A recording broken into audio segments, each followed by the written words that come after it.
12મા સેશનમાં આપણે આજે વાત કરીશું આગળ. તેજલબેને આપણને સારી રીતે સિદ્ધાચલનો મહિમા સમજાવ્યો છે અને હવે આગળ વધીએ પહેલા તેજલબેનને વિનંતી કરું કે પ્રાર્થનાથી શરૂઆત કરાવશો. તેજલબેન.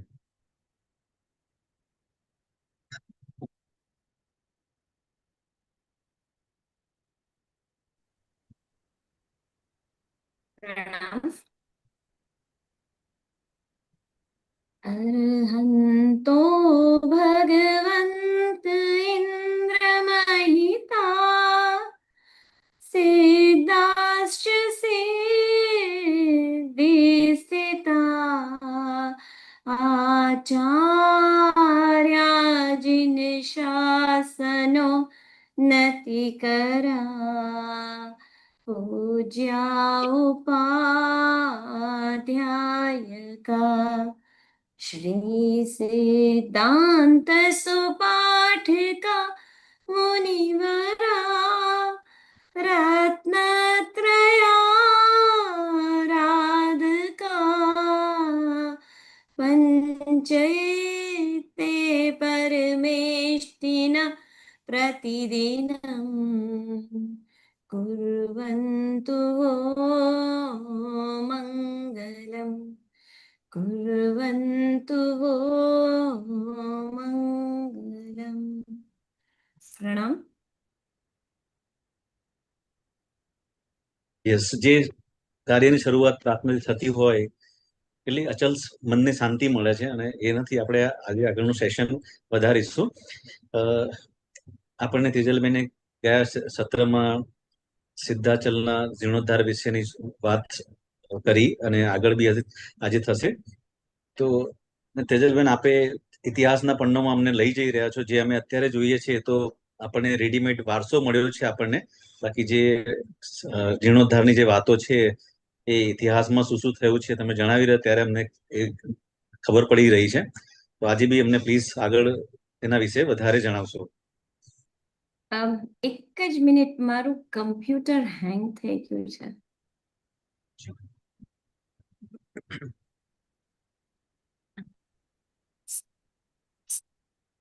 એક second.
Recording in progress. Recording in progress. Recording in progress. Recording in progress.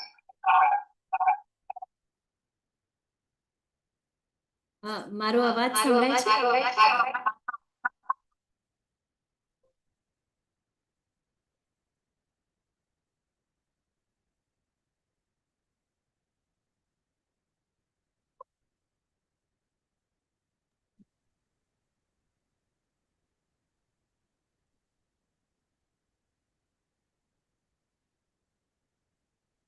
પ્રણામ. પ્રણામ. પ્રણામ. ઇકો આવી રહ્યો છે.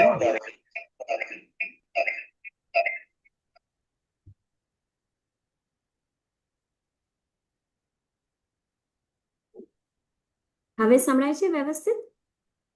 યસ, ક્લિયર છે. Okay, sorry about that. હા, તો દર વખતે જેમ આપણે સ્ટાર્ટ કરીએ છીએ એ જ રીતે જ્યાં 12મો ઉદ્ધાર પાંડવ 5 ભાવે કરાવતા વળી એ જ ગિરિના સિદ્ધ શિખરે 20 કરોડ શું સિદ્ધતા મુનિવર અનંતા એ ગિરિએ સિદ્ધ પદને પામતા સિદ્ધ ક્ષેત્ર ગિરિવર વંદતા મુજ પાપ સહુ દૂરે થતા મુજ પાપ સહુ દૂરે થતા.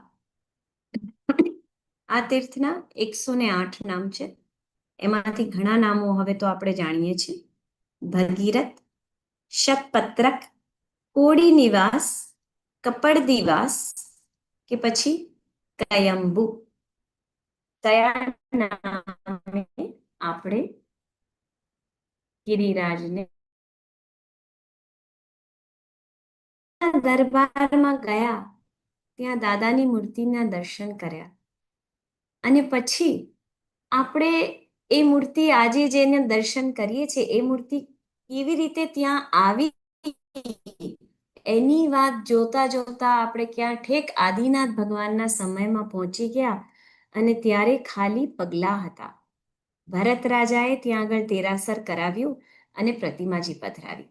ત્યારબાદ આપણે દંડવીર્ય રાજાનો બીજો ઉદ્ધાર રેનોવેશન, ભરત રાજાએ દેરાસર બનાવ્યું તો એમને નવું જ દેરાસર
સોરી આજે કંઈક પ્રોબ્લેમ લાગે છે.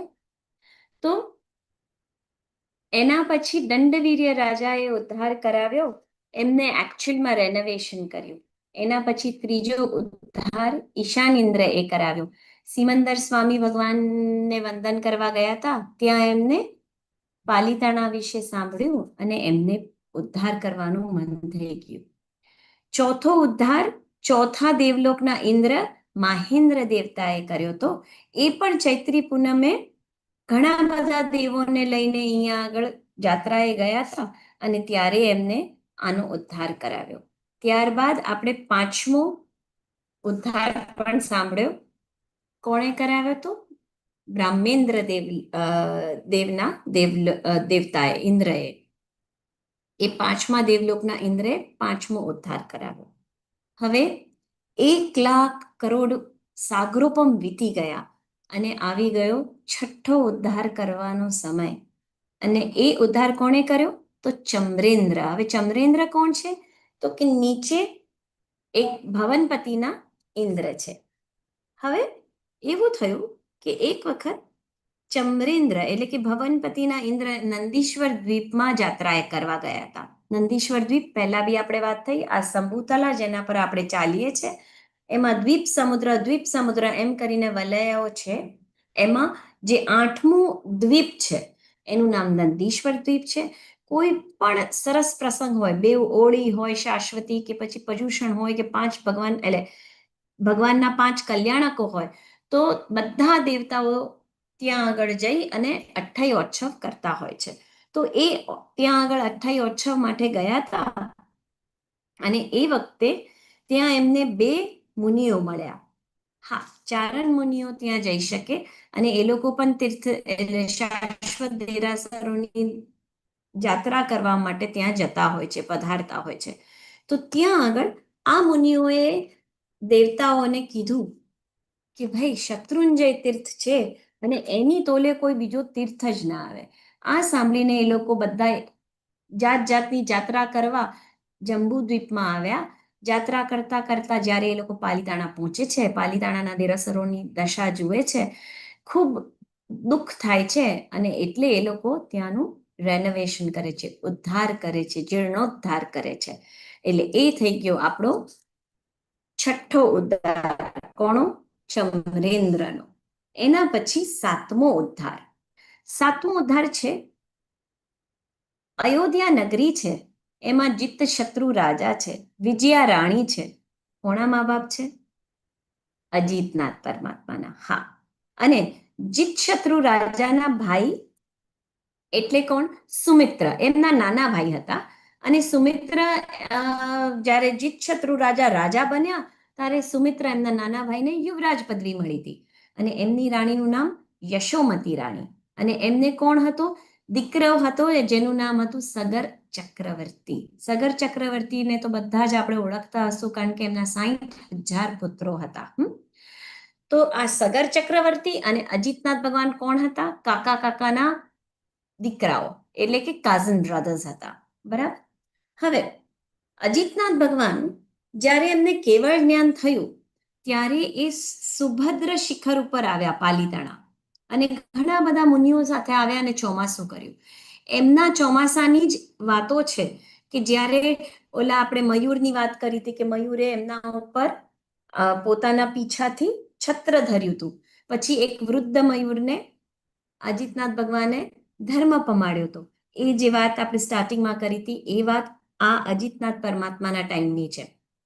પછી ખબર છે આપણે એ પણ વાત કરી હતી કે કાગડાઓ અને એની જાતિ પાલીતાણાના ઉપર આવતી જ નથી. તો એ પણ વાત અજીતનાથ ભગવાનના સમયની જ છે કે જ્યારે ઓલા સાધુ ભગવંતના પાત્રમાં કાગડાએ ચાંચ મારી હતી. હવે અહીંયા જ્યારે ચોમાસું કરવા આવ્યા ત્યારે એમની સાથે આટલા બધા મુનિઓ પણ આવ્યા હતા. કોઈક મુનિઓ ગુફામાં, કોઈક કસે, કોઈક દૂર, એવી રીતે છૂટા છવાયા બધા મુનિ પોતપોતાની આરાધનામાં મશગુલ હતા. ચોમાસું પત્યું, આરાધના પતી, અને ઘણા બધાને સમ્યક દર્શનની પ્રાપ્તિ થઈ. ઘણા બધા ભદ્રિક બની ગયા. ઘણા બધા મોક્ષગામીની એક સિક્કો લગાડી દીધો એમના પોતાના આત્મા પર. અને ત્યારે પછી વિહાર કરવાનો ટાઈમ થયો અને અજીતનાથ પરમાત્માએ કીધું કે જેમ આદિનાથ પરમાત્માએ પુંડરીક સ્વામીને કીધું હતું કે તમે અહીં રહેજો, આ ગિરિનો મહિમા વધારશો, એમ હું આપ બધા અમુક અમુક મુનિઓને કીધું કે તમે પણ અહીંયા જ રહી જાઓ, અહીંયા જ સ્થિરતા કરો, મારી પાછળ ન આવો. હું તમારું કલ્યાણ નહીં કરી શકું જેટલું ફાસ્ટ અને શીઘ્ર આ પાલીતાણા તમારું કલ્યાણ કરશે, અને તમે અહીં જ અટકી જાઓ. એટલે ઘણા મુનિઓ ત્યાં જ રહી ગયા. હવે એક વખતની વાત છે, સગર ચક્રવર્તીના 60,000 પુત્રો જત્સ્નુ નામના એમનો જે મોટામાં મોટો પુત્ર 60,000માં જે એલ્ડેસ્ટ હતો એનું નામ હતું જત્સ્નુ. તો એ લોકો બધા સગર ચક્રવર્તીને કહેવા જાય છે કે અમારે તીર્થયાત્રાએ જવું છે. તો ચક્રવર્તી કે અરે વાહ, સરસ વાત છે, જાઓ, બધા જાઓ, સાથે જાઓ અને સરસ યાત્રા કરજો, સાથે સૈન્ય મોકલું, બધું ઘણું આપ્યું. ત્યારે એમને દંડરત્ન આપ્યું. આપણે પહેલા બી વાત થઈ છે, તીર્થંકર ચક્રવર્તી પાસે 14 રત્નો હોય, એમાંથી આમના હાથમાં દંડરત્ન જે ઘણું બધું કામ કરી શકતું હોય છે. ડિગિંગનું કામ, એટલે કે ખોદાઈ. પછી આપણે જોયું હતું કે અષ્ટાપદના પર્વતને કેવી રીતે, એ હવે જોઈશું જો કે, પણ એટલે ઘણી બધી ચીજો કરી શકતું હોય છે આ દંડરત્ન. તો એ દંડરત્ન પણ પોતે પોતાના દીકરાઓને આપ્યું. સગર ચક્રવર્તી કે આને લઈ જજો, તમને સારું પડશે. છોકરાઓ તો નીકળ્યા, ઘણા બધા તીર્થની યાત્રા કરતા કરતા કરતા કરતા ફાઇનલી આવ્યા અષ્ટાપદ પર્વત પર. અષ્ટાપદ પર્વત પર સરસ મજાનું દેરાસર જોયું, એમના પૂર્વજોએ બાંધેલું દેરાસર જોયું, અને એ લોકોને થઈ ગયું કે વાહ, શું દેરાસર છે. પછી થયું કે આ દેરાસરમાં આટલી બધી રિદ્ધિ સિદ્ધિ, આટલા બધા માણેક હીરા, એની મૂર્તિઓ, તો આ તો ઉતરતો ક્રમ છે. લોકો તો આ તીર્થને લૂંટી મારશે, અહીંયા ઘણા બધા લૂંટારો આવશે અને આ તીર્થની નામો નિશાન નહીં રહે. તો આપણે આને પ્રોટેક્ટ કરવા, આનું રક્ષણ કરવા આપણે કંઈક તો કરવું જોઈએ. એટલે એમને શું કર્યું કે દંડરત્ન આપ્યું હતું ને પોતાના પિતાએ, એનાથી આજુબાજુ આખી મોટી ખાઈ ખોદી. હવે ખાઈ ખોદીને તો એટલી 1 યોજન સુધી નીચે ખોદી, અને ત્યાંથી શું થયું કે નીચે પાતાળ લોકમાં આપણે જે જમીન પર ચાલીએ છીએ એનાથી નીચે જ વ્યંતર દેવતાઓ, ભવનપતિ દેવતાઓ બધા ત્યાં નીચે જ રહે છે.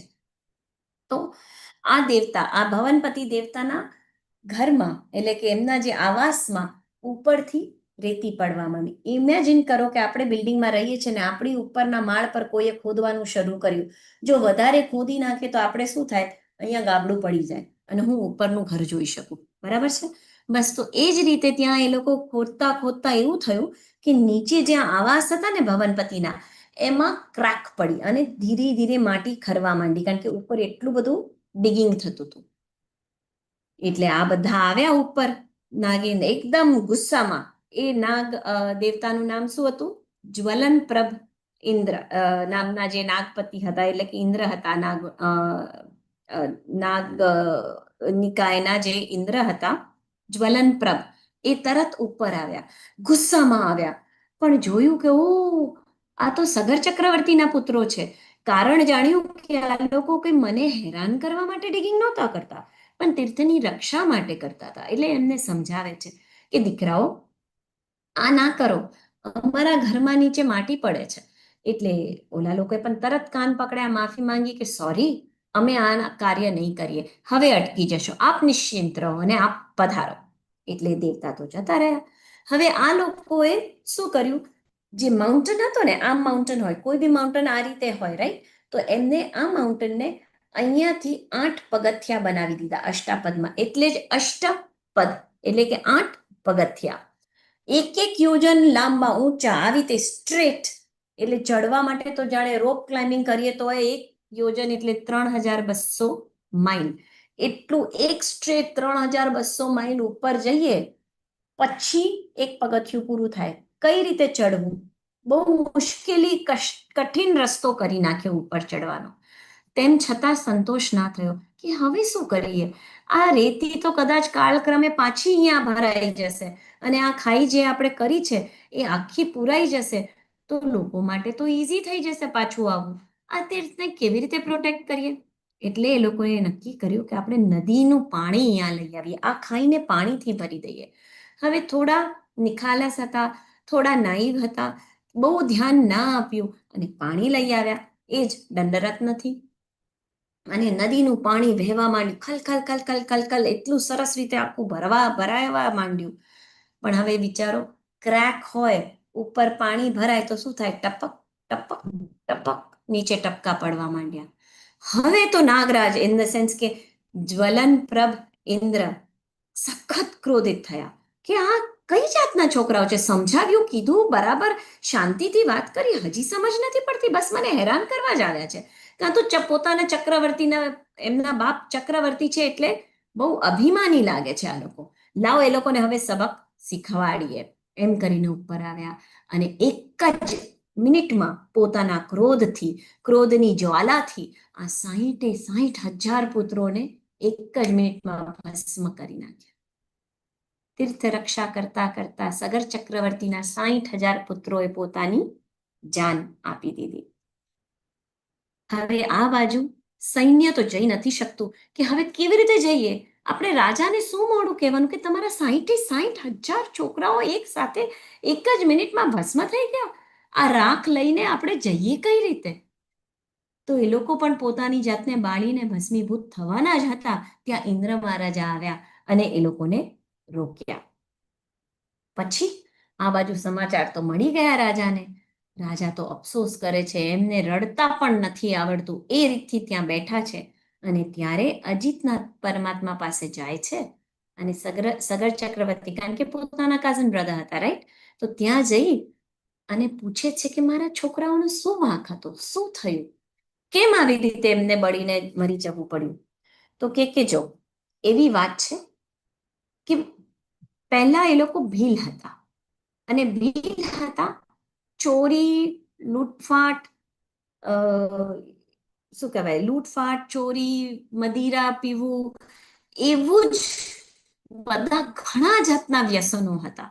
એમાં એક દિવસ એક સંઘ જઈ રહ્યો હતો શત્રુંજય, અને એ સંઘને એ લોકોએ લૂંટવાનું નક્કી કર્યું.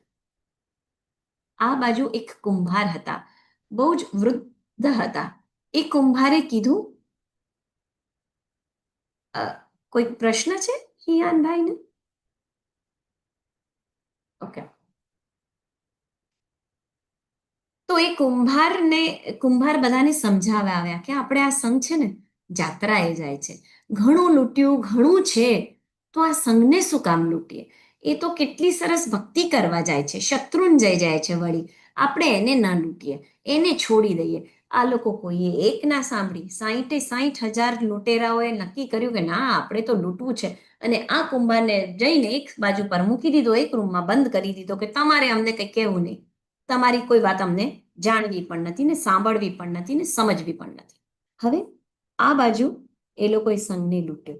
કહેવાય છે કે સંઘ એટલે કોણ? તો અરિહંતને પણ પૂજનીય છે, તીર્થનું પણ તીર્થ છે, અને અહીંયા તીર્થ પર આરાધના કરવાથી મુક્તિ મળે છે અને વિરાધના કરવાથી નરકમાં જવાય છે. એવી વાત હતી. પણ ત્યાંથી આ લોકોએ તો વિરાધના કરી, અને આજુબાજુના જે રાજાઓ હતા એ લોકોને ખબર પડી કે ઓ સંઘ લૂંટાયો. એટલે ત્યાં દોડતા દોડતા આવ્યા. સંઘના લોકો તો હેરફેર અહીંયા ત્યાં બધે દોડા દોડ કરવા માંડ્યા કે આપણને લૂંટી નાખ્યા. અને જ્યારે રાજાના સૈનિકો આવ્યા, આ બધા 60,000 એક એક જગ્યામાં છુપાવવા માટે ભાગવા માંડ્યા, નાસવા માંડ્યા, આ 60,000 ભીલો. અને ત્યારે ત્યાં આગળ દાવાનલ એ જંગલમાં ફાટ્યું, અને 60,000 એ ભવમાં પણ બળીને ભસ્મીભૂત થઈ ગયા. ત્યાંથી સંઘને લૂંટ્યો તો સંઘ આપણે હમણાં જ જોયું કે તીર્થનો પણ તીર્થ છે અને અરિહંતને પણ વંદનીય છે.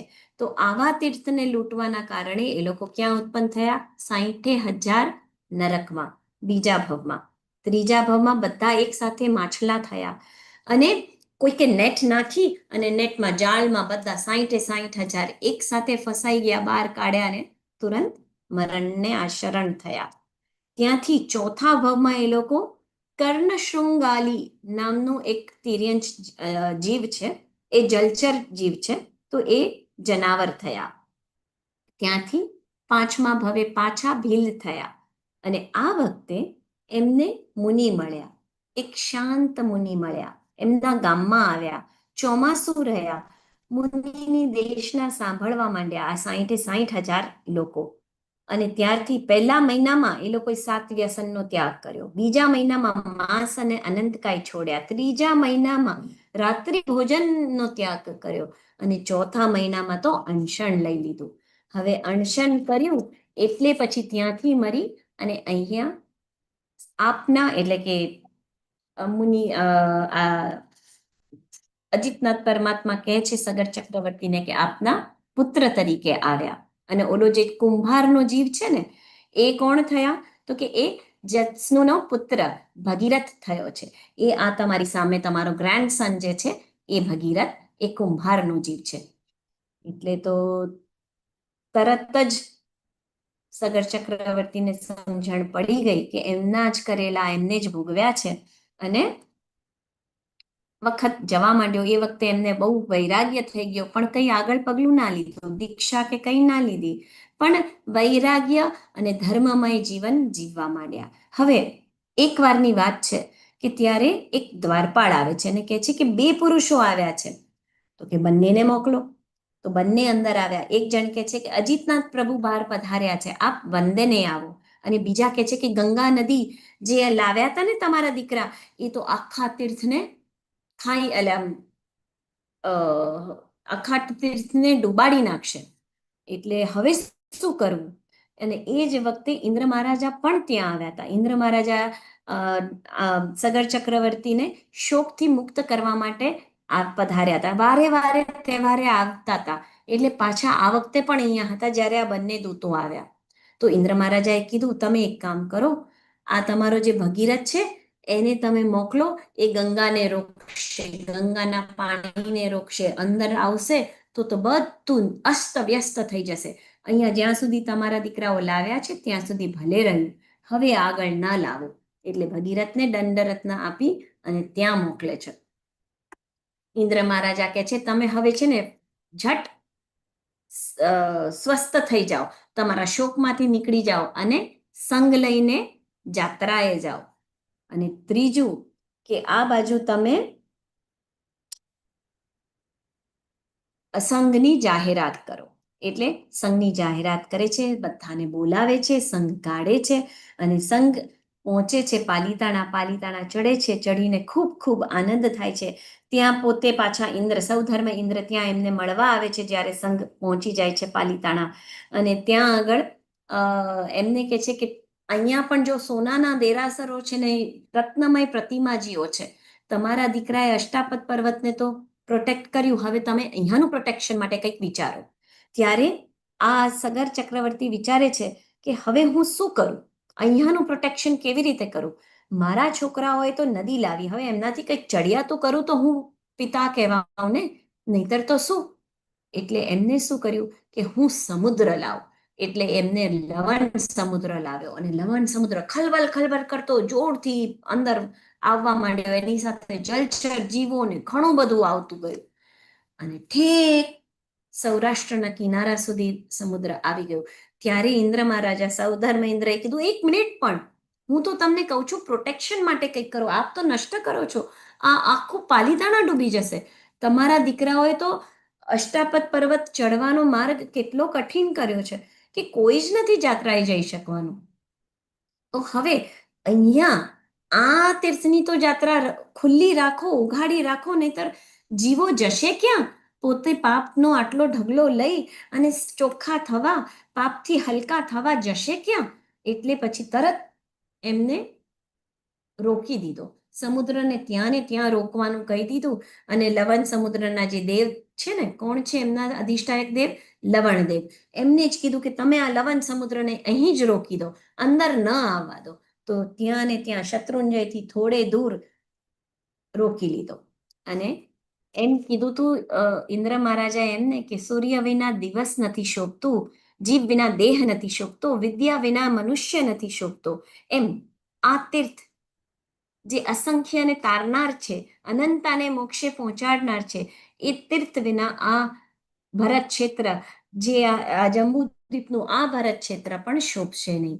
એટલે આપ આ પાણી રોકી દો. અને આ પાણી રોકી અને પછી કે તો હવે હું શું કરું. પાણી તો રોકાઈ ગયું, પણ આ તીર્થ પર તો કોઈ પણ આવશે, કોઈ પણ લૂંટી જશે, શું કરું હું. એવું સગર ચક્રવર્તીએ ઇન્દ્ર મહારાજાને પૂછ્યું. તો ઇન્દ્ર મહારાજા કહે કે તમે એક કામ કરો, આ જે ચૌમુખજીની મૂર્તિ છે, જે રત્નમય મૂર્તિ છે, એ બધી મૂર્તિને હું તમને એક સુવર્ણ ગુફા બતાવું છું પાલીતાણામાં, એમાં આપણે ભંડારી દઈએ. અને પછી તમે અહીંયા નવું દેરાસર બનાવો, સોનાનું નહીં પણ ચાંદીનું બનાવો અને સોનાની પ્રતિમાજી પધરાવો. સગર ચક્રવર્તીને આઈડિયા તો ગમી ગઈ. એટલે એમને એ ચારે મૂર્તિ લઈ અને સુવર્ણ ગુફામાં ભંડારી દીધી. ત્યાં આગળ એક યક્ષને આજ્ઞા કરી કે તમારે અહીંયાની રોજની પૂજા કરવાની. એટલે આજે પણ એ ગુફામાં, સોનાની ગુફા જે પાલીતાણાની અંદર કશે અંદર જ છે, ત્યાં આગળ ભરત ચક્રવર્તીના ભરાવેલા મૂર્તિઓ, ચારે મૂર્તિઓ ત્યાં પધરાવાયેલી છે. અને ત્યાંની પૂજા આજના દિવસ સુધી કોણ કરે છે? તો યક્ષ. જેમને આજ્ઞા કોણે કરી હતી? સગર ચક્રવર્તીએ. આજ સુધી ત્યાંના પ્રતિમાજી પૂજિત રહે છે. અને પછી અહીંયાથી આ પ્રોટેક્ટ કરી આવી રીતે નવું દેરાસર બનાવી. એટલે આ પહેલી વાર પ્રતિમાજી બદલાઈ ફ્રોમ ભરત રાજા. બરાબર. એટલે કે 7મો ઉદ્ધાર થયો ત્યારે પહેલી વાર પ્રતિમાજી બદલાઈ, દેરાસર બદલાયું. ત્યાં સુધી તો ખાલી થોડું ઠાક ચાલતું હતું. જેમ આપણે ઘરમાં પેઇન્ટ કરીએ, આમ કરીએ, તેમ કરીએ, કઈ જડે શલાક આખું રેનોવેશન નથી કરતા, રાઈટ? બસ તો એ જ રીતે દેરાસરનો પણ જીર્ણોદ્ધાર થતો હતો. ત્યાંથી પછી સગર ચક્રવર્તી સંઘને લઈ અને સમેત શિખર, આબુ, અષ્ટાપદ, વૈભારગીરી બધે જાત્રાએ જાય છે અને પાછા સ્વસ્થાને આવી જાય છે. આ હતો 7મો ઉદ્ધાર. એના પછી આવ્યો 8મો ઉદ્ધાર. 8મો ઉદ્ધાર તરેન્દ્ર દેવતાનો છે, તરેન્દ્ર દેવતાનો. અને એ લોકોએ શું કર્યું હતું, કોનો ટાઈમ હતો એ વખતે? અભિનંદન સ્વામીનો ટાઈમ હતો. અને ત્યારે જ્યારે અભિનંદન સ્વામી શત્રુંજયગીરી ઉપર આવ્યા, રાયણ પગલાની નીચે સમૂહ સર્યા, ત્યાં બેસી અને દેશના આપતા હતા. પાછી શત્રુંજય વિશેની જ દેશના હતી, એના તીર્થનો મહિમા ગાઈ રહ્યા હતા. અને એમ કીધું એમને એમાં કે માત્ર એક જ સ્થાન છે કે જ્યાંથી બધા જ જીવોનું કલ્યાણ થાય છે, અને આ તીર્થનું જો ધ્યાન ધરે તો એ અલ્પકાળમાં મોક્ષે જાય જ છે. અને જે અહીં દેરાસર, ભગવાન, સુપાત્રદાન, અનુકંપાદાન કંઈ પણ કરે છે તો તત્કાલ 1 કે 2 ભાવમાં ચોક્કસ મોક્ષમાં જાય છે. આ બધી વિશેષતા સાંભળી વ્યંતરેન્દ્રને બહુ જ મન થઈ ગયું કે અરે વાહ, આટલું સુપર તીર્થ, આટલી સરસ એની ફળશ્રુતિ, તો અહીંયા મારે જીર્ણોદ્ધાર તો કરવો જ છે. એમ કરી અને પોતે ત્યાંનો જીર્ણોદ્ધાર કરાવે છે. ઇમેજિન, કેટલા બધા દેવતાઓએ જીર્ણોદ્ધાર કર્યો. ભરત રાજા, દંડવીર્ય ચક્રવર્તી અને સગર ચક્રવર્તી, એ સિવાયના 8 ઉદ્ધારમાંથી 5 ઉદ્ધાર તો દેવતાઓના જ હતા. ચોથા દેવલોકના, 5મા દેવલોકના, વ્યંતર દેવતાના, ભવનપતિનો અને ઈશાનિન્દ્રનો, રાઈટ? આવી રીતે તો 5 ઇન્દ્રોના ઉદ્ધાર હતા. હવે આવ્યો આપણે 9મો ઉદ્ધાર. 9મો ઉદ્ધાર ચંદ્રપ્રભુ સ્વામીના ટાઈમમાં થયો. બરાબર? ઋષભદેવ, અજીતનાથ, અભિનંદન સ્વામી, અને હવે આવ્યા ચંદ્રપ્રભુ સ્વામી. હવે ચંદ્રપ્રભ, એમનું નામ શું છે? ચંદ્રપ્રભ.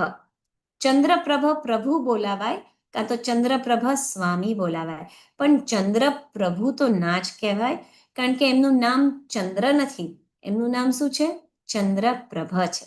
ઓકે, તો હવે એ પણ પાલિતાણા ઉપર આવ્યા, ત્યાં પધાર્યા, રાયણ વૃક્ષની નીચે ત્યાં આગળ બેઠા. પણ પહેલા એમને રાયણ વૃક્ષને 3 પ્રદક્ષિણા આપી, પછી ત્યાં નીચે બેઠા અને પોતાની દેશના સરસ તીર્થની મહિમા વધે એવી દેશના તે પણ આપવા માંડ્યા. અને એની પહેલા મારે એક બીજી વસ્તુ કહેવી છે કે આ જે નદી અને સમુદ્ર જે લાવેલા ને, બરાબર, સગર ચક્રવર્તી સમુદ્ર લાવેલા, રાઈટ, પાલિતાણાની જોડે સુધી, તો ત્યાં આગળ જ ક્યાં અટક્યો તો એ સમુદ્ર? તો એક અહીંયા આગળ દેરાસર બનાવ્યું હતું. કોણે? તો કે કાં તો આદિનાથ ભગવાનના પૌત્ર ચંદ્રકીર્તિએ બનાવેલો, કાં તો પછી સોમયશાએ. સોમયશા પણ આદિનાથ ભગવાનના પૌત્ર જ હતા. સો આ 2 પૌત્રમાંથી એક પૌત્રએ ત્યાં આગળ દેરાસર બનાવ્યું હતું. કોનું? તો કે ભાવિમાં થનારા ચંદ્રપ્રભ સ્વામીનું દેરાસર ત્યાં હતું.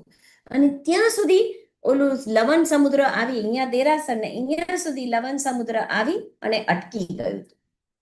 હવે ચંદ્રપ્રભુ સ્વામી પાછા આ પાલિતાણા ઉપર સરસ મજાની દેશના આપી ને આ જોડે જઈ અને ઓલું ઉદ્યાન જ્યાં એમનું દેરાસર હતું ત્યાં જ જઈ અને કૌશક ધ્યાને રહ્યા હતા.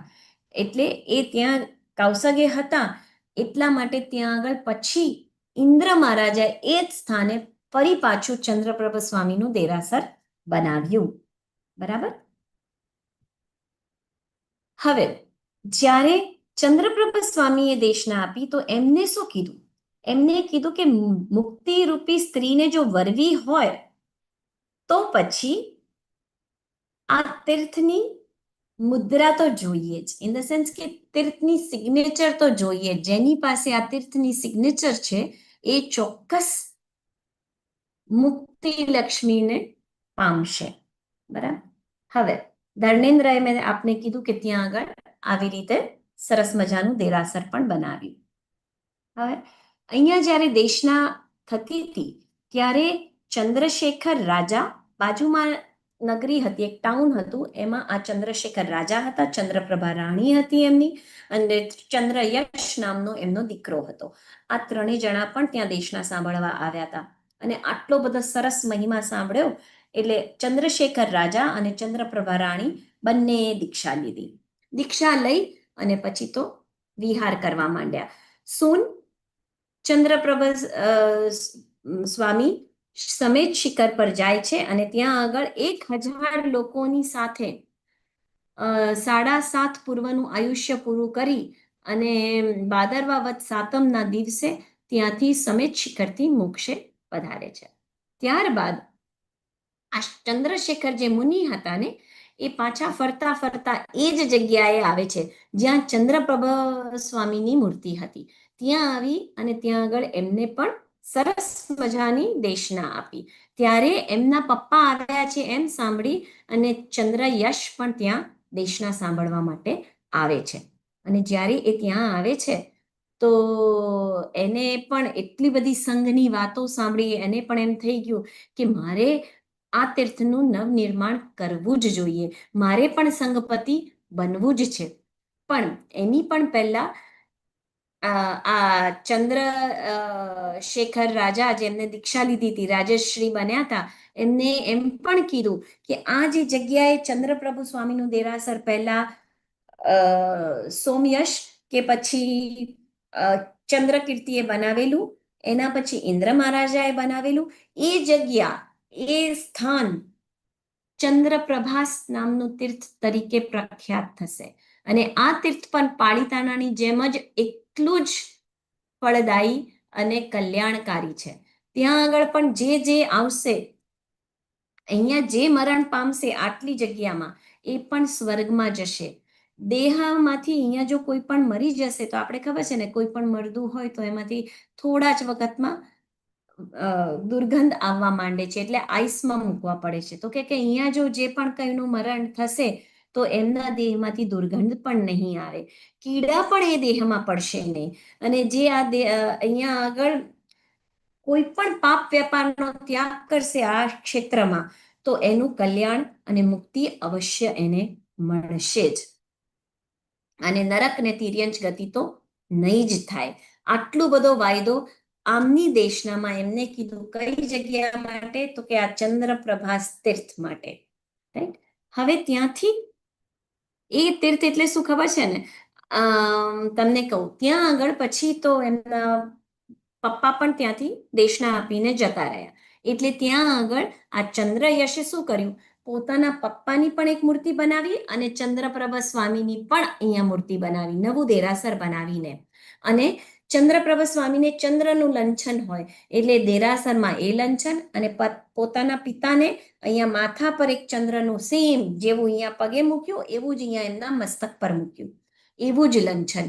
અને એ મૂર્તિઓ ત્યાં હતી. અને કાળક્રમે એ મૂર્તિઓનું ધીરે ધીરે દેરાસરોનું નાશ થયો કે જે થયું, તો આજે આપ બધા ઓળખો જ છો કે સોમનાથનું જે દેરાસર છે ને, એ જ આ દેરાસર, એ જ આ જગ્યા, કે આ પાવન તીર્થ જે આપણે કહીએ છીએ કે ચંદ્રપ્રભાસ, એ આ સોમનાથનું જે મંદિરની સ્થાન છે એ જ સ્થાન. અને એની મૂર્તિ એમ કહીએ છીએ કે એ આ ચંદ્રયશના પિતા ચંદ્રશેખરની મૂર્તિ છે, જેને એ લોકોએ થોડી બદલી કરી અને બનાવી દીધી છે. એમના ભગવાનની મૂર્તિ તરીકે એ લોકો ઓળખાવે છે, એવું આપણે માનીએ છીએ. બરાબર. પણ સ્થાન તો એ જ છે, દેરાસર પણ એ જ છે અને મૂર્તિ પણ એ જ છે.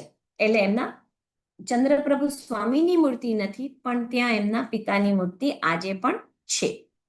હવે એના પછી ચંદ્રયશાએ સારો દિવસ જોવડાવ્યો, પોતે સંઘ કાઢ્યો, સંઘ લઈને ત્યાં જાય છે, જીર્ણ થયેલા પ્રાસાદોને જુએ છે અને જીર્ણોદ્ધાર કરવાનું મન થાય છે, જીર્ણોદ્ધાર કરે છે. ત્યાંથી બીજા બધા તીર્થ સેમ જેમ બધાએ તીર્થની યાત્રાઓ કરી એ જ પ્રમાણે આબુ, સમેત શિખર બધી યાત્રા કરતા કરતા ગિરનારજી જ્યાં જ્યાં જીર્ણ દેરાસરો દેખાયા ત્યાં ત્યાં જીર્ણોદ્ધાર કર્યા અને પોતાના સ્વસ્થાને પાછા આવ્યા. ત્યાં આવી પોતે પણ દીક્ષા લીધી અને મોક્ષે ગયા.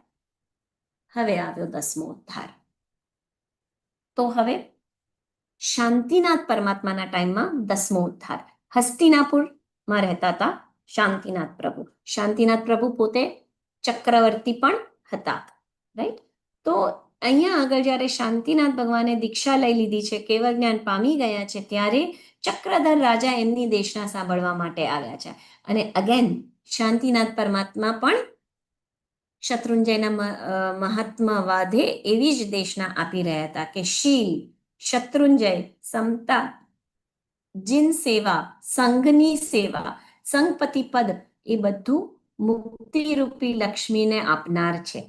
જે આ બધી ચીજો કરે છે કે શીલ પાળે, શત્રુંજયની જાત્રા કરે, સમતા ધરે, જીન સેવા કરે, પૂજા કરે, અર્ચના કરે, સંઘપતિ બને અને સંઘને રક્ષણ કરે, સંઘને તારે અને સંઘને આપણે જુહારે, એ બધા સંઘની ખાલી ગુણગાન ગાય તો એ બધા જ મોક્ષ રૂપી લક્ષ્મીને જલ્દીથી વરે છે.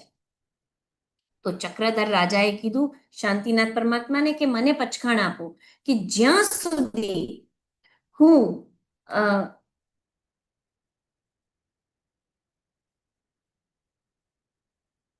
સોરી નહીં, એમને આશીષ માંગ્યા શાંતિનાથ પરમાત્મા પાસે કે મને તમે આશીષ આપો કે હું આ સંઘ લઈ અને અહીંયા આગળ પાલીતાણા જવું, કારણ કે સંઘ કાઢવામાં આટલી બધી મહાનતા છે અને આટલું બધું પુણ્યનો બંધ થાય છે, તો મારે આવું પુણ્ય અવશ્ય બાંધવું છે.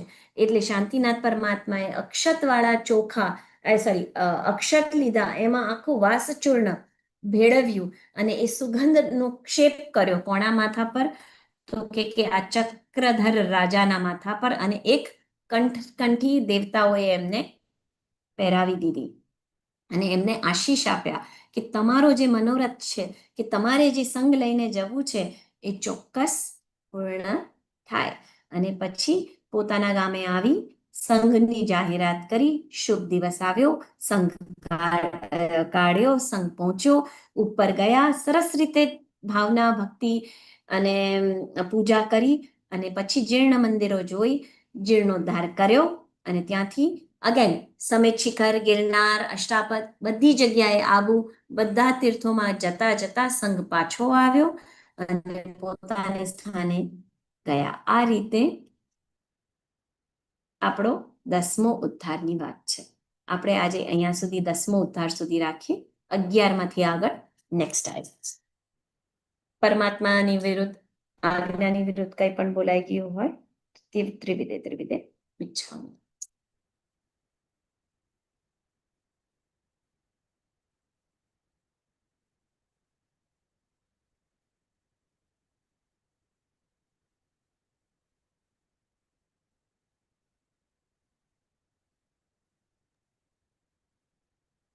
આપણે એક બે ક્વેશ્ચન લઈશું. જો કોઈ બાળકો, કોઈ પરિવારજનોને કોઈને ક્વેશ્ચન હોય તો આપ પૂછી શકશો પ્લીઝ.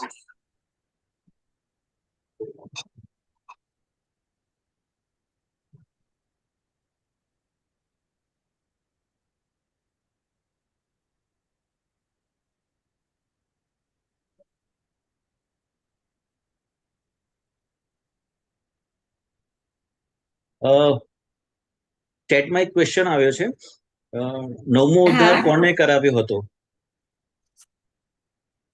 9મો ઉદ્ધાર આમને કરાવ્યો ને,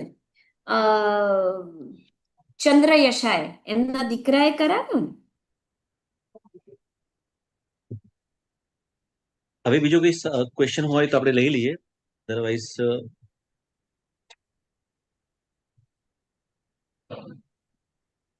તેજલબેન કોઈનો ક્વેશ્ચન છે નહીં અત્યારે?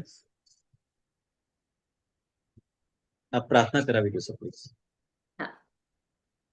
આમેમી સવ્વ જીવે સવ્વે જીવાખમંતુ મે મિત્ત મે સવ્વ ભુવેસુ વેરમ મજ્જમ ન કેણૈ શિવમસ્તુ સર્વ જગત પરહિત નિરતા ભવન્તુ ભૂતગણા દોષા પ્રયાન્તુ નાશમ સર્વત્ર સુખી ભવતુ લોકઃ ઉપસર્ગાઃ ક્ષયં યાન્તિ छित्यन्ते विघ्नवल्लयः मनः प्रसन्नतामेति पूज्यमाने जिनेश्वरे सर्वमङ्गलमाङ्गल्यं सर्वकल्याणकारणं प्रदानं सर्वधर्माणां जैनं जयति शासनम्. प्रणाम.